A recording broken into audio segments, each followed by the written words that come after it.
In February 1945, the normally peaceful villages of Upper and Lower Quinton were rocked by a particularly gruesome crime.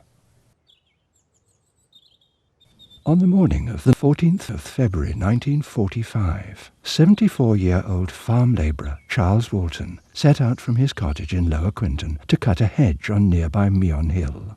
When he failed to return, his niece, Edith Walton, with whom he shared the cottage, raised the alarm, and a group of locals set off to search Meon Hill.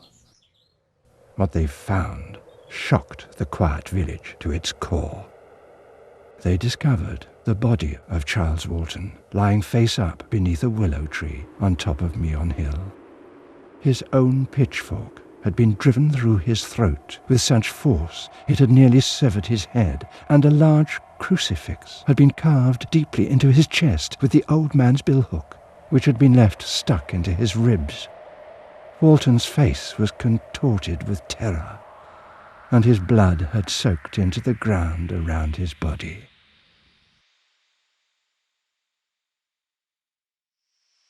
The police investigation was led by Superintendent Alex Spooner of Warwickshire CID, but such was the level of national interest in the crime, Superintendent Robert Fabian of Scotland Yard, the most famous detective of the day, was called in to assist. Over 4,000 statements were taken, and anyone visiting the area traced, with interviews conducted as far away as Somerset and Yorkshire. Using the most modern techniques available, samples of hair and clothing from the murder scene were analysed, but none produced positive results. All lines of inquiry were exhausted, but the police were no nearer to finding the killer. Meanwhile, Superintendent Spooner, who had lived and worked in the area for most of his life, and who was well versed in the ways of country folk, had begun pursuing some more unorthodox ideas. He showed Fabian a book published in 1906 which described the murder in 1875 of Anne Turner. John Hayward, a simple farmhand, was tried for the crime, and in his defence claimed that he was acting for the good of the community. Anne Turner, he said, was a witch and had cast a spell on the cattle and land of local farmers. He had killed her by pinning her to the ground with a pitchfork and slashing her chest in the shape of a cross. This, the author explained, was the traditional way of killing a witch. In another book about local folklore, Spooner had come across an old superstition of a ghostly black dog on Meon Hill that is said to be a harbinger of death. The author related the tale of a young ploughboy who, in 1885, had encountered a large black dog on 3 successive days.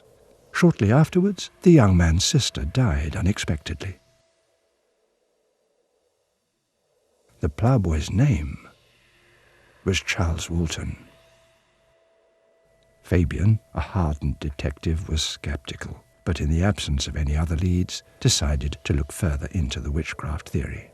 He discovered that the ancient Druids believed that in mid-February the life force of the earth was at its lowest ebb, and required a blood sacrifice to ensure a good harvest.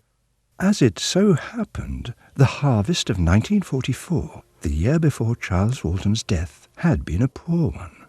Could it possibly be that he had been sacrificed to enrich the land?